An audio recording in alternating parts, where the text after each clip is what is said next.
Hi, you guys. I really want to share an amazing revelation that God gave me from 2 Timothy chapter 2 and 1 Corinthians chapter 13. I'm going to talk about how to rightly divide the truth. And I'm going to also talk about 2 ways that you can recognize the truth so that you know you've got it. So I hope you stick around. I'm going to be sharing my screen on my tablet.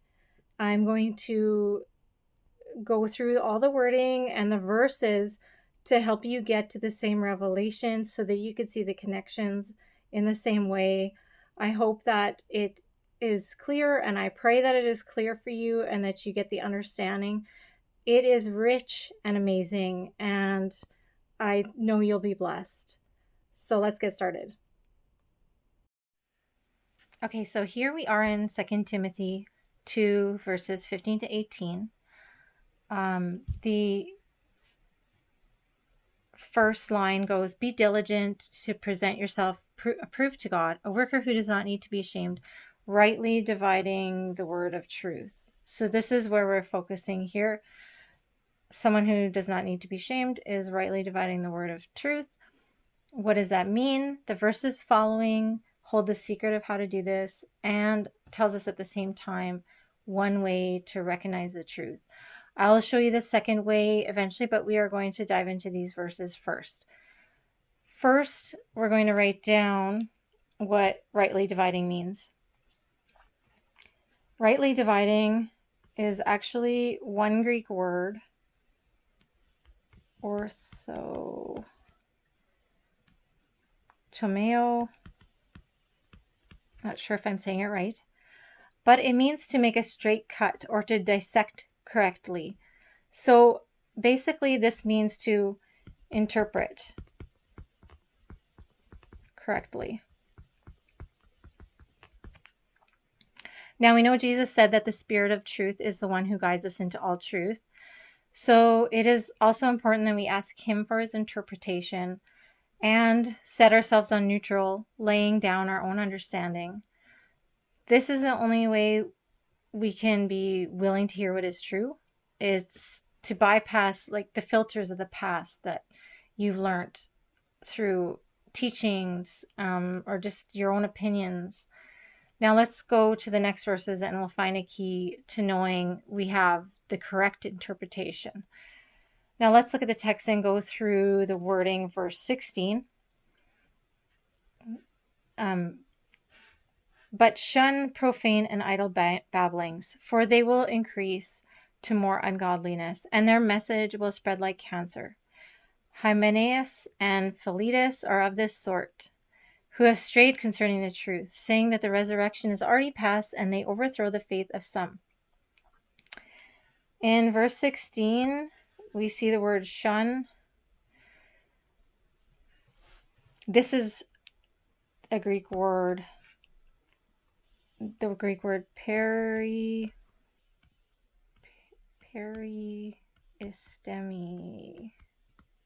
I think that's right. It might be the wrong. No, there's no E. Meaning, this has a meaning. So this is the Greek word. And this has the meaning of to turn away. To turn away. Or to stand firm around.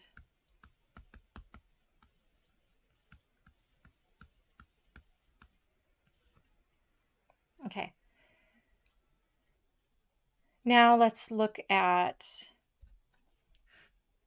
this word profane here. This is a Greek word that means ungodly. And it actually also means threshold or crossing the doorway. But in a minute, you will see why the correct meaning is ungodly. Moving on, we have idle babblings. Very important, these ones. So idle babblings is one word in the Greek is kinophonia.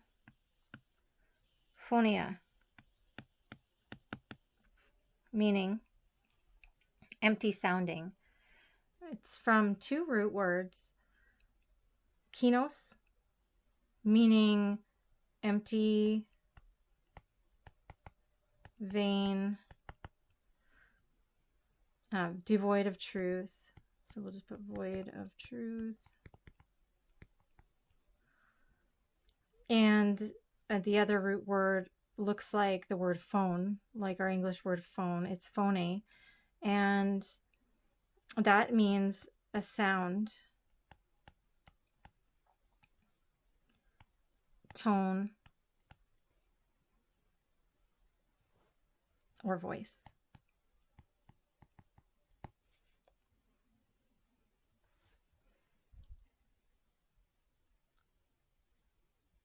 So we can see idle babblings means empty sounds or voice. Empty, void sound, tone, or voice.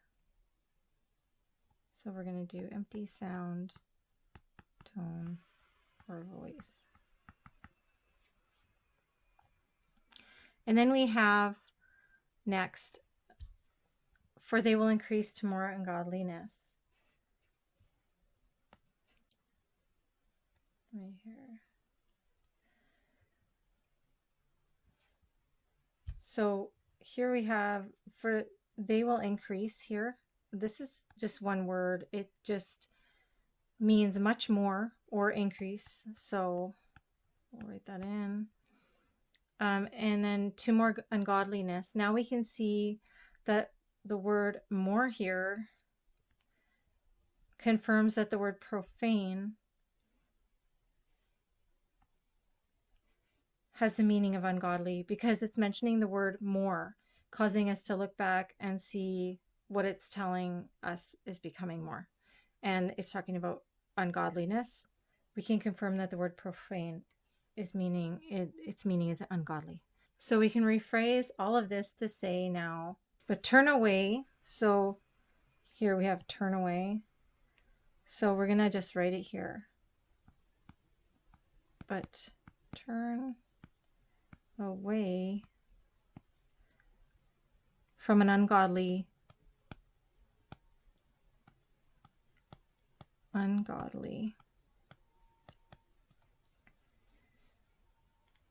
and empty voice, sound, or tone.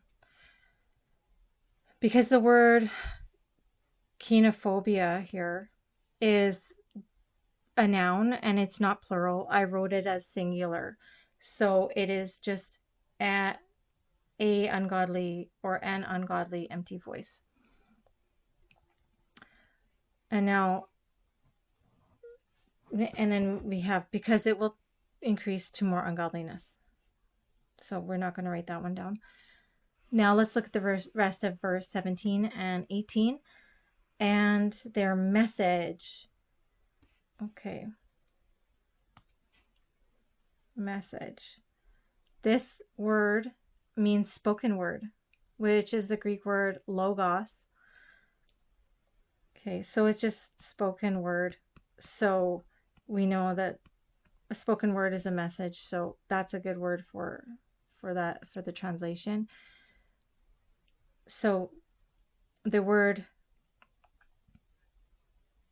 echo, in the Greek word echo, is the word for, they translated will spread. So, and that means to have or to hold or have in the hand, to own, possess, or to adhere or to cling to, like cancer. Okay, now we have this other word, cancer. And I'm going to just tell you actually what this meaning is. It is a Greek word meaning gangrene. It's interesting. And it is from the Greek word grano, which means to gnaw, like as if you're chewing something. So again, we can rephrase all this so we can understand what it is saying. This is one way I study my Bible. I just go through asking the Spirit what the right definitions are and right rephrasing and rephrasing again so I can see what he's already saying. So let's rephrase this again. Turn away from or stand firm around an ungodly, empty voice that increases to more ungodliness, and their message clings to or holds on to you, one that is possessing or owning you like gangrene. Okay, this is getting interesting. Now I want to show you something about these empty voices. Does this empty voices here sound familiar to you? Ungodly, empty sounds. Okay, let's go to 1 Corinthians chapter 13 and verse 1. I have it up here. Though I speak with the tongues of men and of angels, but have not love, I have become sounding brass or a clanging cymbal. And though I have the gift of prophecy and understanding all mysteries and all knowledge, and though I have all faith so that I could remove mountains, but have not love, I am nothing. Okay, so I want you to focus on the sounding brass and the clanging cymbal. And I'm going to show you what those mean. The clanging cymbal and the sounding brass, these are things that are making sounds. And this is describing the voice we have when we are missing something. The clanging cymbal represents a voice, a message that is empty of something. And the verse tells us what it is missing. And it is love. Okay. Angel here, this word tongues, it's actually not plural. So it's the tongue of men and of angels. And that's important in a minute. Angel is the Greek word for messenger. Interesting, because we're talking about messages. And since it is a noun, it can be a person, but it can also be a thing, as in a message itself. So we'll write that in. It can be, a message itself. I don't have time to connect this for you right now, but tongue symbolizes our source of wisdom.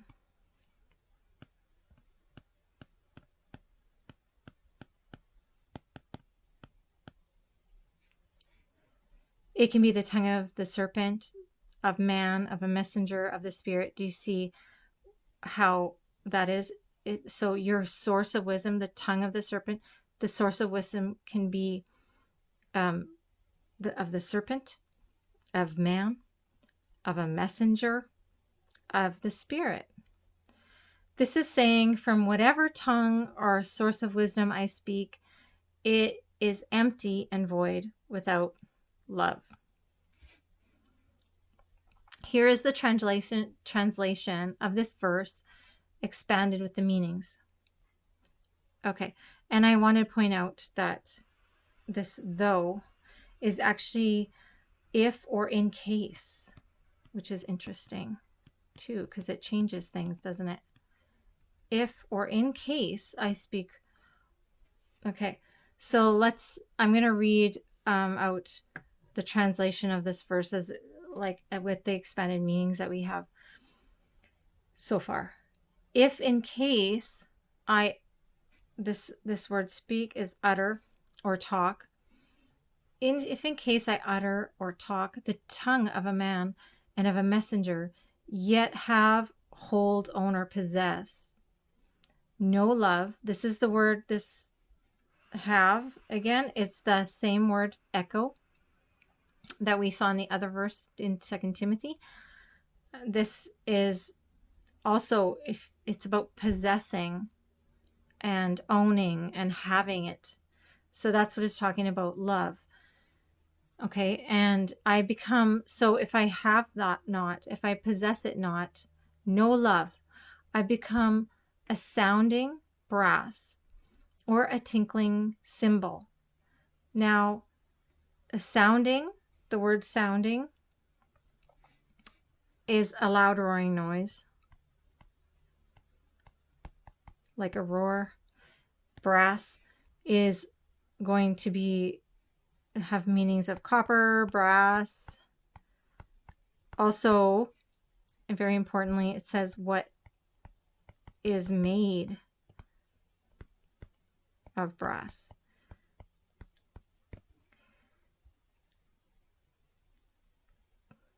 Brass money and brass coins.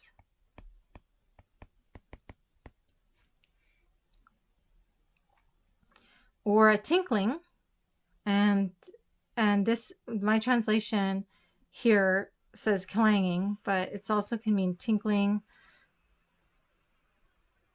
but it also means to wail, to clang, which has clang there already, and a shout, actually.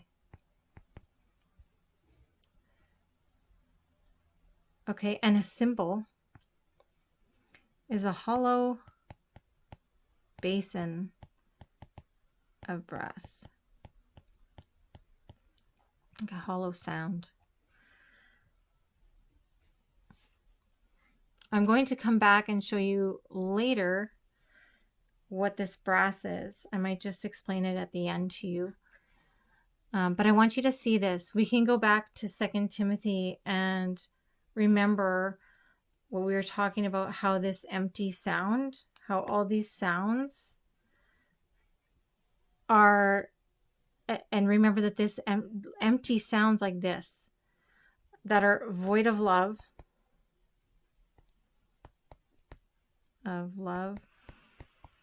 they are ungodly. This is ungodly. Okay, this is what God is saying is ungodly. This is what Paul is talking about. He's talking about something ungodly. Remember that Paul wrote, both of these letters were in Timothy and Corinthians. So he is using similar language in a bit different way to explain the same thing. In 1 Corinthians, he's doing like Jesus did here, and using natural things like musical instruments to explain a deeper spiritual reality, like a parable. But the words he uses brings his meaning across. So let's recap that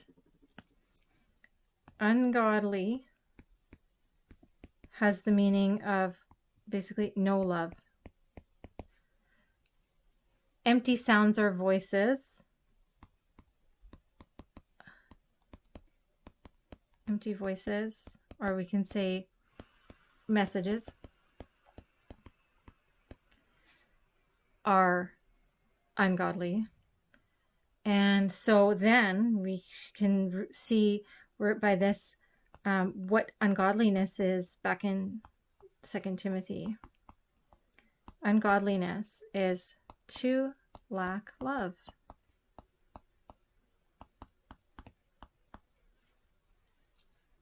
Okay, now we can read again and understand this verse even more. Here, going back here. Turn away from messages that are void of love, that increase to more lack of love. That's what ungodliness is. These messages cling like gangrene. Now go back to 1 Corinthians 13 and verse 2.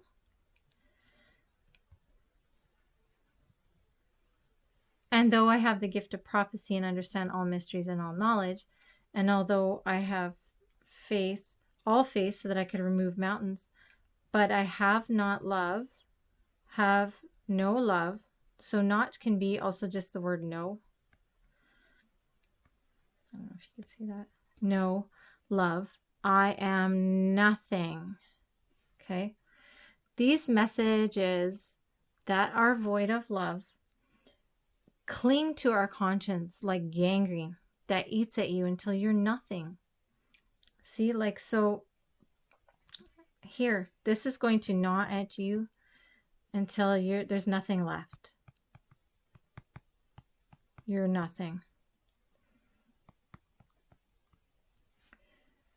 Okay. Until in your conscience, basically, you possess no love. And if you have no love, no value, then you are then nothing in your eyes. You have just lost yourself. Because to love is to value.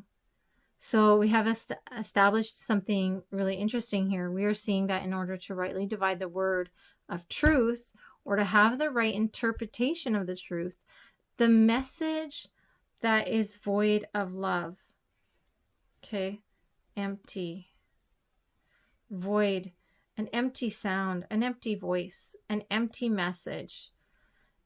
It's void of love, empty of love. Because we're talking about a lack of love here. So we are seeing that to have this right interpretation of the truth, the message, if you're getting it, that is void of love, is something we need to turn away from and reject. This is the kind of message that brings us to nothingness. That brings us to less and less hope. Any message that involves us being unloved is a message we need to reject. If we accept this message, it grows like a gangrene in us. And we know that this is the opposite of life. So this is not the truth.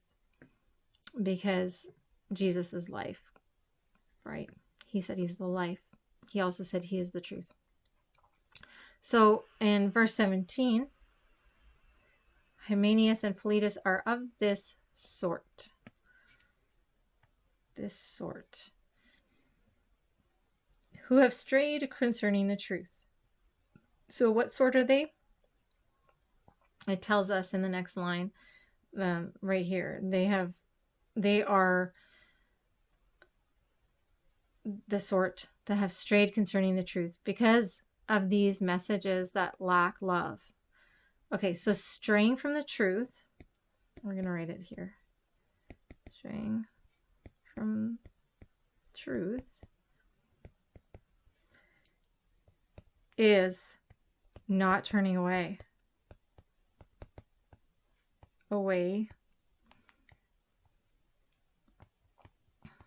from the messages that are void of love. Okay, that is straying from the truth. Now, I want you to look at this word strayed, actually. It is the Greek word astokio. I won't write it down, but it actually means to miss the mark. Interesting. So this sort of person is the sort that misses the mark concerning the truth. Concerning the truth. This should show us and make us realize what the mark is that we keep missing.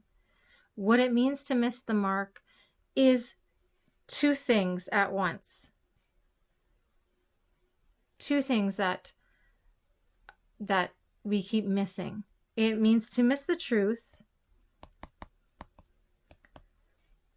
To miss the truth. And to miss love. Both. But we could just say to miss the truth, because the truth is love. Okay? Have you heard it said before that sin is missing the mark? It is the Greek word hamartia, Hamartia, and it does mean to miss the mark or to err, to be mistaken. But wait a second, because Paul is telling us if we have missed love, we have missed the truth. Well, Jesus told us he's the truth.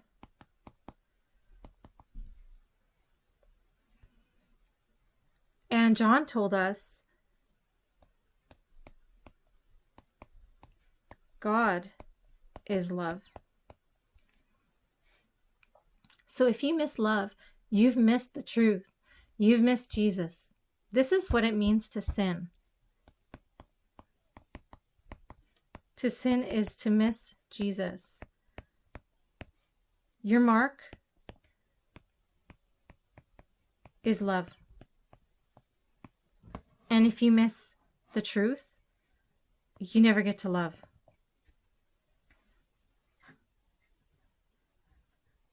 And now I'll show you what the Spirit is saying here in all this. I won't write it because I'm running out of room. Sin has a message for you. And it is designed that you hear everything that opposes who you truly are. Every message that makes you feel unworthy or unloved before your Father is a message from sin. A message like this eats at your mind until you believe you are nothing.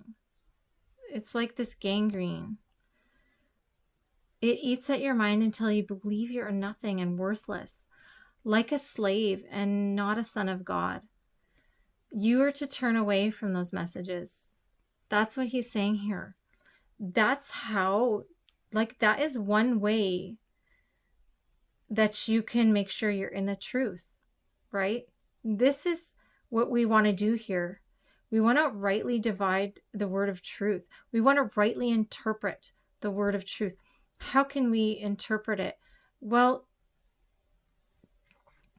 if you believe that what you're reading is, if you read the Bible and you read something that sounds not so good, sounds like not like love, it sounds kind of like it's condemning you, it sounds like maybe God is, kind of disciplining you or wanting to discipline you, something like that, then you need to think and realize that maybe you're not rightly dividing the word of truth because it's void of love, like something that's telling you that you aren't enough, something that is telling you you are unloved. You need to take a second look. You need to ask again, basically. So you're supposed to turn away. That's why he's saying here, turn away from these things. You're just supposed to turn away. That's all he's asking you to do. If you have seen my video on fasting, this is what you're doing here. When you're shunning, you're fasting. Okay? This is fasting. This is true fasting. This is the fast that God desires right here.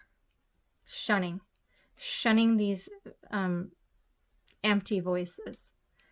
Okay? It is feasting on the truth of Jesus so that you're automatically fasting when you're eating something. If you're eating chicken, then you're fasting from the cake that's on the counter, right? So if you're feeding on the truth of Jesus, you're feasting on that, you are automatically fasting then from the other messages of sin.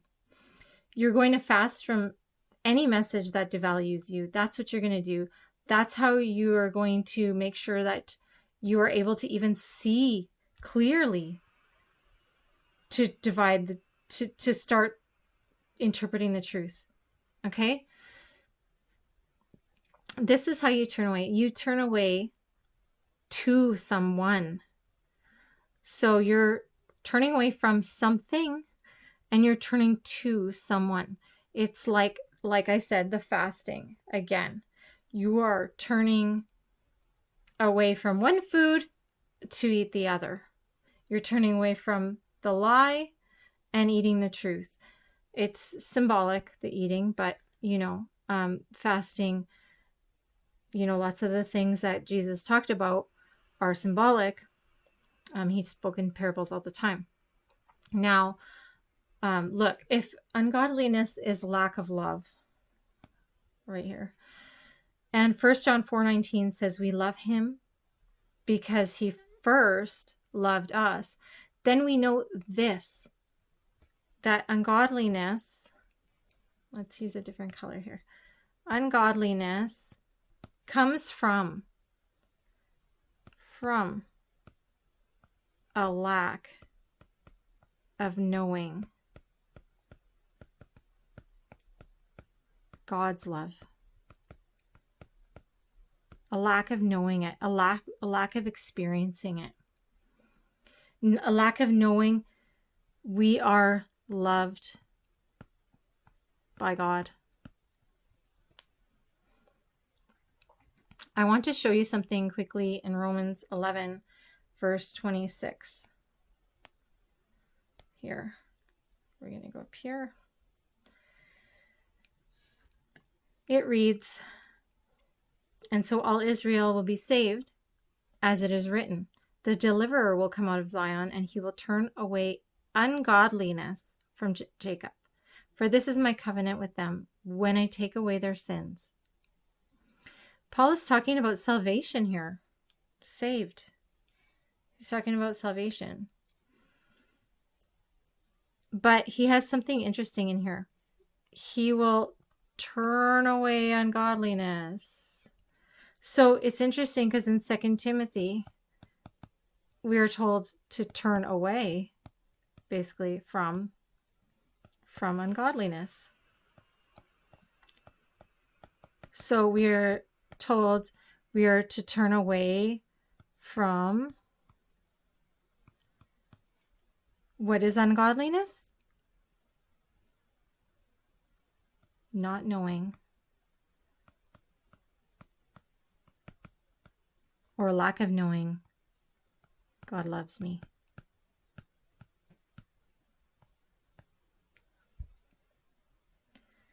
So this is, okay, he will turn ungodliness away. He will turn away ungodliness from Jacob.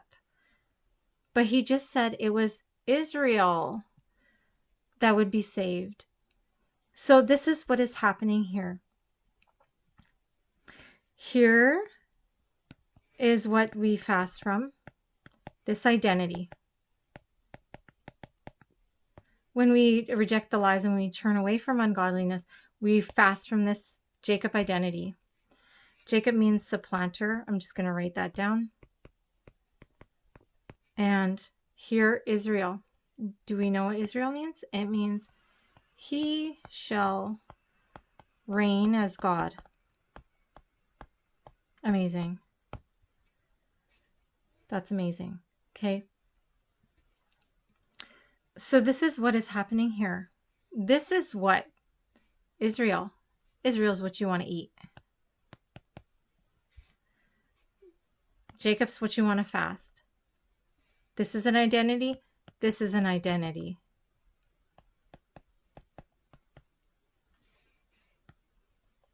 They're both identities. That's what God is talking about here. But didn't Jacob, if you know the story, if you don't know the story, you can go and look it up about Jacob getting renamed to Israel. But God renamed him Israel. So this is what's happening here. He is saving Jacob to Israel. And we were Jacob. We were Jacob in our old identity, in this identity that sin gave us. We were Jacob. It means supplanter. Israel is what we were being saved to. It is, so this ungodliness that he wants to turn away from Jacob, this is how he's delivering him. This is how he's saving him. It's important to see this, that this turning away from ungodliness here, this is how God is saving them, is delivering. Okay, can you see that? I hope you see it because it's amazing. And remember what ungodliness means again. This lack of understanding God's love. This is what God calls ungodly. And this is ungodliness. Okay, this is ungodliness. Oh, no, I'm not meaning to circle Israel there. Just this, Jacob. Jacob is ungodliness. Jacob supplanted us. The message of sin supplanted us from our real true image. And what God is doing in these verses is he's just calling the end from the beginning. Because like he does. Israel is the end state. Israel is our saved state. This is what the fullness of our salvation looks like. He shall reign as God. Does this make sense? Because we are to be reigning with him on the throne. Now, Jacob is what we're being saved out of when we learn love. When we know love. The more we know love, the more we're saved and saved and saved. You know, sometimes people say that you can say a prayer and then that's it, you're saved. But the Bible actually talks about a process, not a process as much as an ongoing thing. Like, because we can't change our mind overnight. This is why it talks about, and why God is so patient with us. He does not expect us to get all the understanding all at once. We are being saved and saved and saved daily. We are dying to this daily. And we are being saved and saved and saved daily until we are fully saved.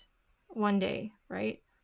We will be fully in this image. And that is salvation. So scripture tells us that we are already seated with him on the throne, right? We are seated with him in heavenly places. And so when we fully get our conscience here at Israel, as that identity, then that is when we start actually reigning from the throne as Israel. We shall reign as God does. Okay, before we conclude all of this, I want to show you one more way that we can know that we hold the truth. We're going to go to Proverbs 10, verse 22, and I have it on here. The blessing of the Lord makes one rich, and the word one is not in there. It makes rich. The word one was added, and he adds no sorrow with it. If you've listened to me before, you would know that riches are representative of knowledge and wisdom. This is what they symbolize. You can see that in these verses, even that sandwich this verse 20, the tongue of the righteous is choice silver. So remember the tongue being the source of wisdom. So the source of wisdom of the righteous is choice silver. So like that, what is the silver? It's the riches. So we're talking about wisdom as riches here. The heart of the wicked is worth little. And then verse 23, to do evil is like sport to a fool, but a man of understanding has wisdom. This verse 22 right here that we are talking about, this is sandwiched right in between there. We know we're talking about wisdom. So the blessing of the Lord makes one rich. It gives him knowledge and wisdom. And the blessing of the Lord is his wisdom. Right? It is his knowledge and wisdom. The Bible talks about riches that are from God. Can be from God. Can be from man. Flesh. We can also call it the riches of the flesh. Which is like false wisdom. right? False wisdom. And we could also say that this is wisdom that misses the mark.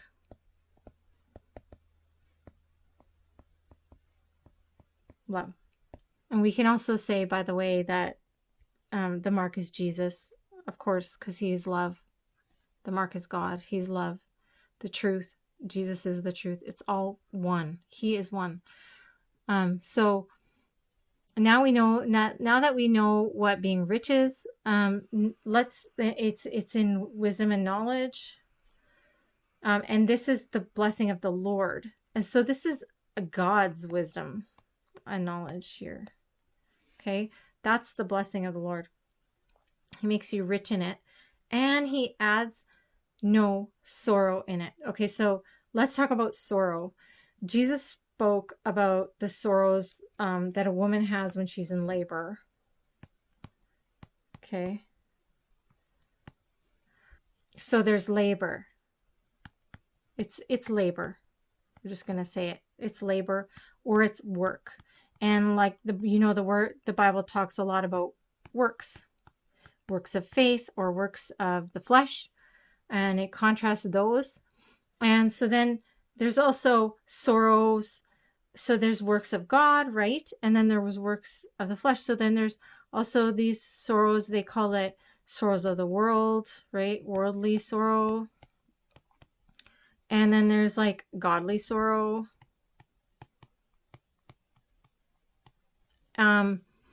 These are different, but I'm going to have to talk about that another time, because we will just go off on a tangent there. I'll have to explain that another time, but these are different.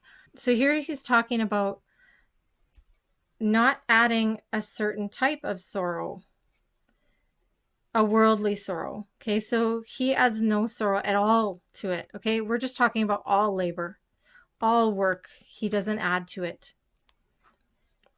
This is the sorrow, like this worldly sorrow is the sorrow the disciples were falling asleep from in the Garden of Gethsemane. This is a sorrow that makes you fall asleep in your understanding. This is talking about your understanding. Okay, fall asleep in your understanding.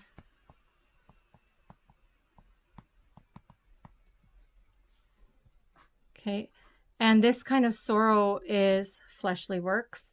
It is a sorrow or the pressure of labor you feel like when you hear fleshly wisdom of man. You fall asleep and you have this pressure. You know, when a woman is in labor, she has pressure, and until she gives birth, there's a pressure that she feels. And so, but we can be, it's symbolic here of like a pressure that we feel to perform. So this kind of labor puts you under pressure to perform, to do works.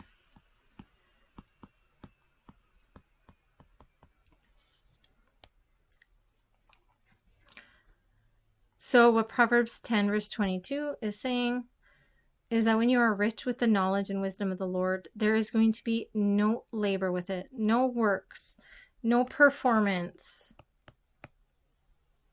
for you to do. There's going to be no to-do list. There's going to be no work included in this for you. His wisdom and his knowledge is freely given. You do not have to do anything. So any wisdom or knowledge or message that makes you feel like you need to work, to earn, or to do, or to get something from God, or to get God to accept you is not God's wisdom. Okay? It's not godly sorrow. Luckily, these same riches from the flesh, these are riches of the flesh,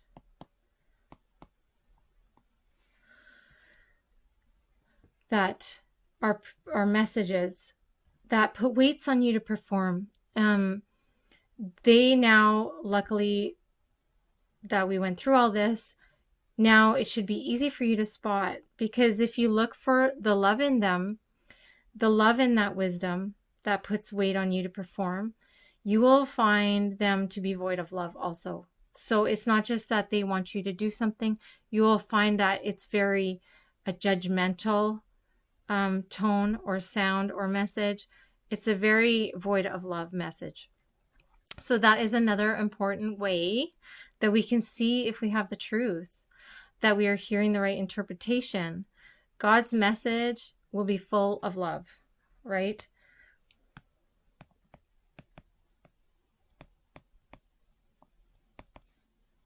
Full of love. No works. Nothing required. It'll be absent of labors. This is how you will know that you got it. And with this wisdom and the Spirit to lead you, you will see more and more. You hit dead ends a lot when you read the Bible at face value. At first reading, you will not know what he's saying. And like, I still look at verses and I'm like, what does that mean? Because your first reading is always going to be fleshly. It's always going to be what you just see on the page. And if you're reading it at surface level, you will not know how to recognize, the Spirit, or how to recognize the truth. You have to, and you'll hit dead ends. You will come to dead ends or confusion, and it'll just get more and more confusing. And if it's making you feel condemned rather than loved, then you have to turn away from that message. So even if you don't know, even if you're not quite sure yet, as you're going, as you're practicing, as you're listening to hear from the Spirit about it, if you can at least see that the message, whether the message is communicating love to you or not, and whether it's communicating works or not, then you will, or telling you, maybe giving you the idea that you're not enough, you can't quite meet something, that you're always kind of missing it, then that is the time to ask again, and turn away from that message. Turn away and turn towards him and fast from it, because fasting from that, you cannot mix the two. You cannot have the truth and then, still have your own understanding. You want the whole truth. And so he said he would lead you into all truth. So you got to turn to the one that leads you there. Okay. And fast from the message that's not. So ask again to see his interpretation and stand firm until you do. Remember that word up here, like in 2 Timothy again, this but shun, and it means to turn away, but it also means to stand firm around. So stand firm around whatever that message is, and turn away from it until you do hear his interpretation, until you do hear from the Spirit, and refuse to take a message that eats you up, because God has promised you life. And if it doesn't feel like love, and if it isn't free from works, then it is not life. Thanks for sticking around to the end. I hope you followed and were able to catch this revelation, because it's amazing. And I just want to read out my recap, just so that we remember what the point is of what we were learning, and sort of summarize everything up, and so that I don't forget anything. I wanted to recap what we saw in that straying from the truth is to miss the mark, and the mark is love. And the mark is Jesus himself. And to miss the mark is sin. And so the only sin there is to miss Jesus himself. We also saw that turning away from messages that cause us to miss the mark is part of rightly interpreting what the Spirit is saying to you. Because if we miss the truth, then we miss love. And that's what God calls missing the mark. That's what he says we're missing. So number one way to tell if you're perceiving the truth, is its message full of love, or is it condemnation? Remember that love is the mark of truth. If you can just remember that, and when you hear a message, is love marking this? Do I feel like there's just a big stamp of love on this? And if not, then you need to reevaluate. You need to ask again. Number 2 way to tell if you're perceiving the truth: does it add works to you or free you from them? The truth of love frees, and missing the truth puts you in bondage, like a slave and not a son. And the way to tell if you're rightly dividing the truth, which means to interpret correctly, is to look for those 2 marks of the truth, and to, most importantly, give the Holy Spirit interpretation rights. In other words, ask Him and let Him bring you into the truth about it, without considering what you think you've known up until now.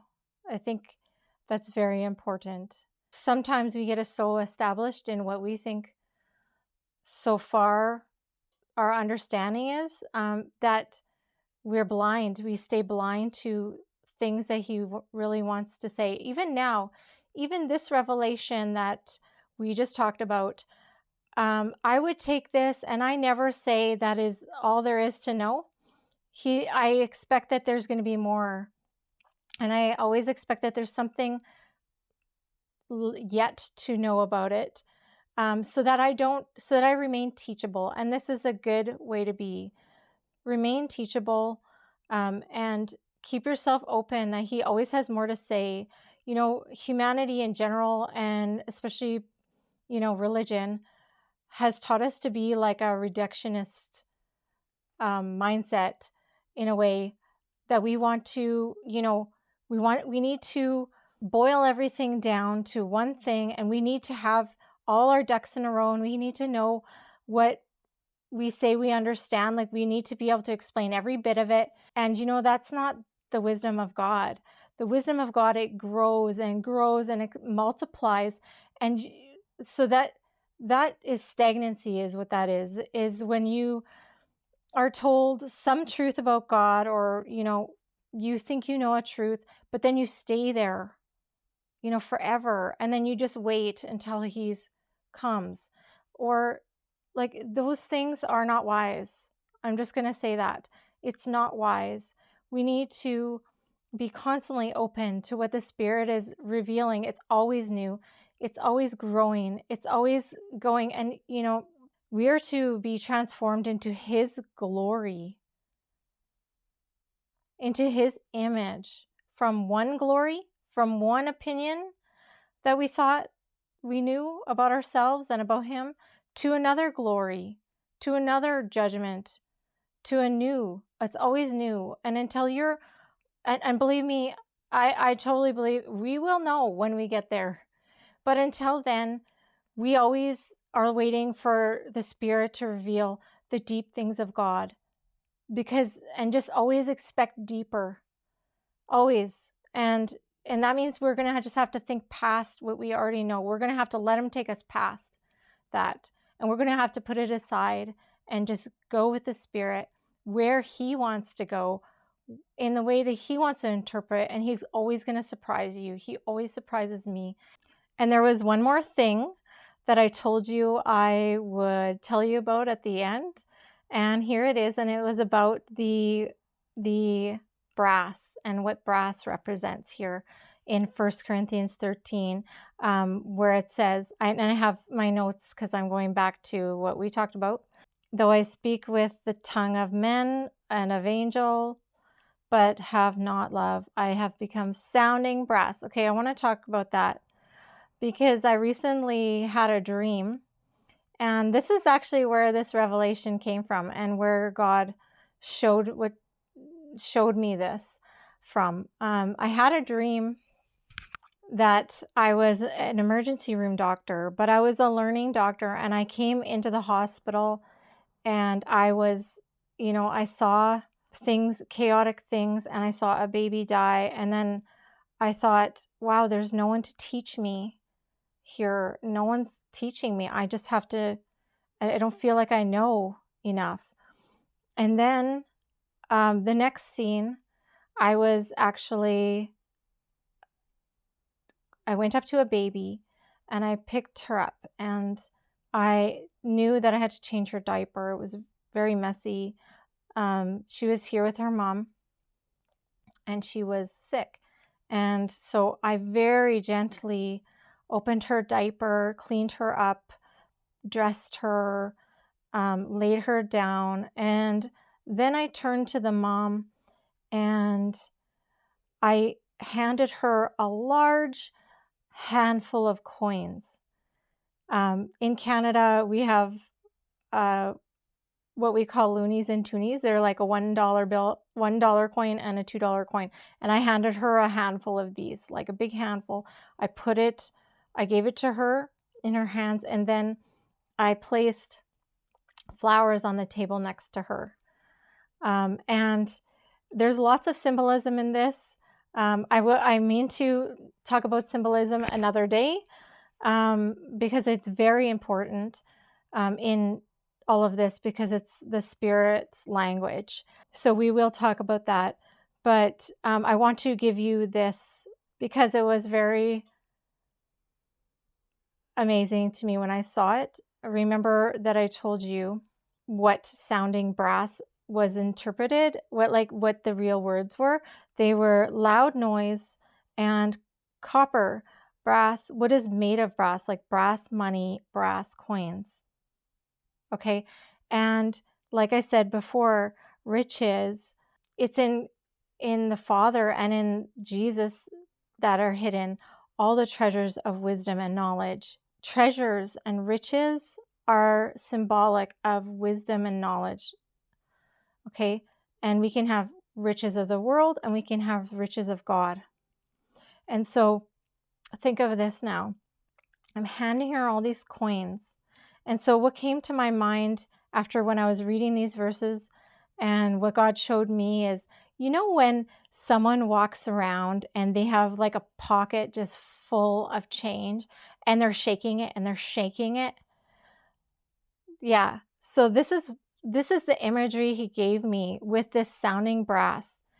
Imagine loud money, because that's literally what this could be saying. Sounding brass, a loud noise, and brass money, loud money. Well, isn't the wisdom of the world really loud?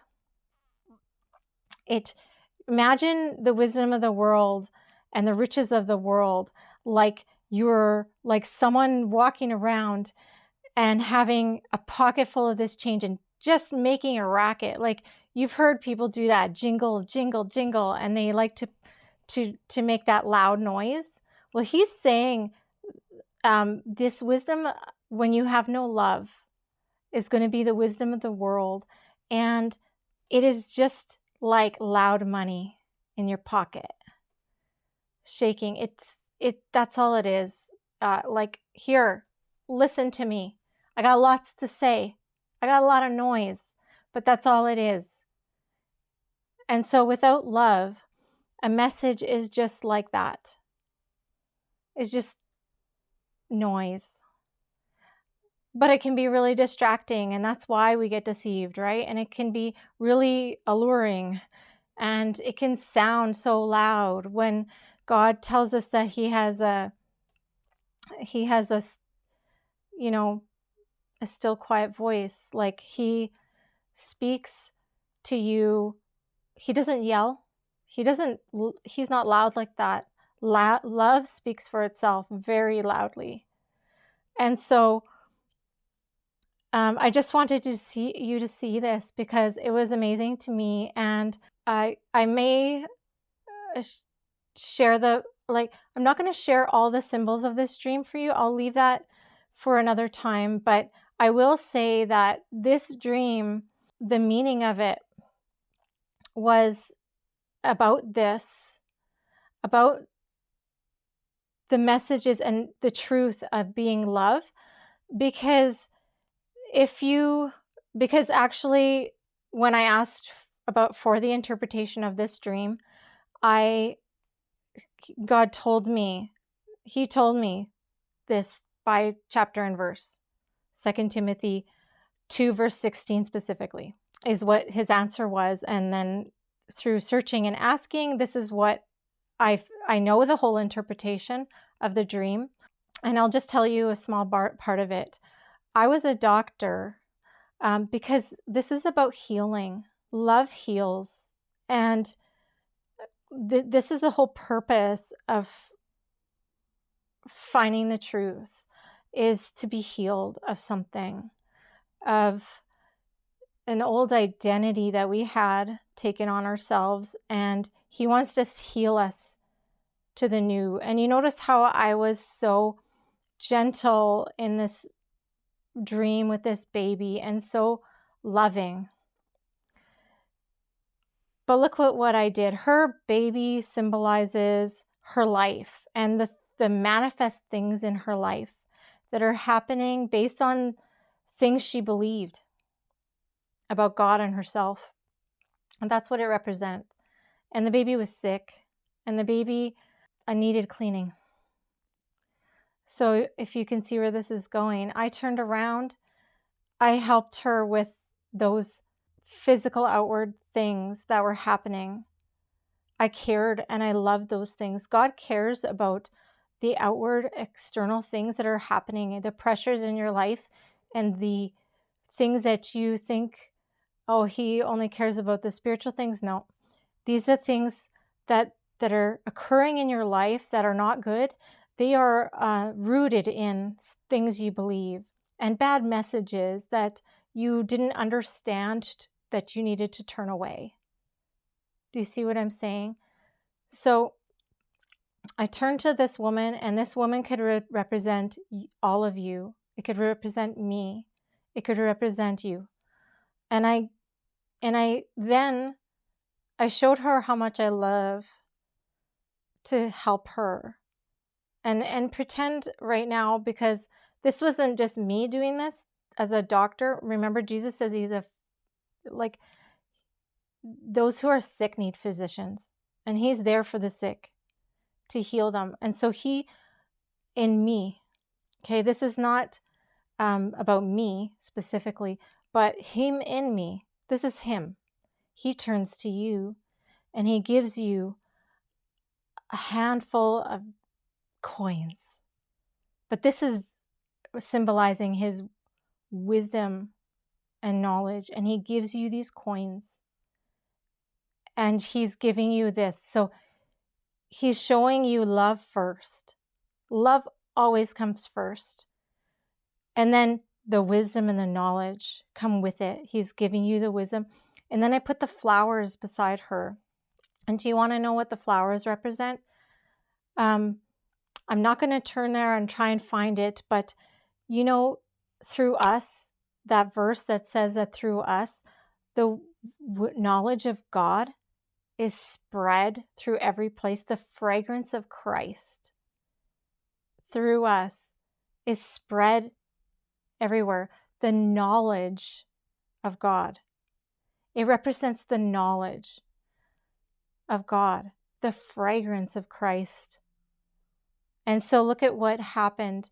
He loved first. I loved first in a dream, and I was there for healing. And I turn and I give. What do I give? It's the wisdom and knowledge of God, because you need to know the truth. You need to know you're loved. And then you will carry the fragrance of Christ and that knowledge everywhere with you. This is amazing to me. This was amazing, and I hope you enjoyed today. I know it was long, but God bless you, and I love you.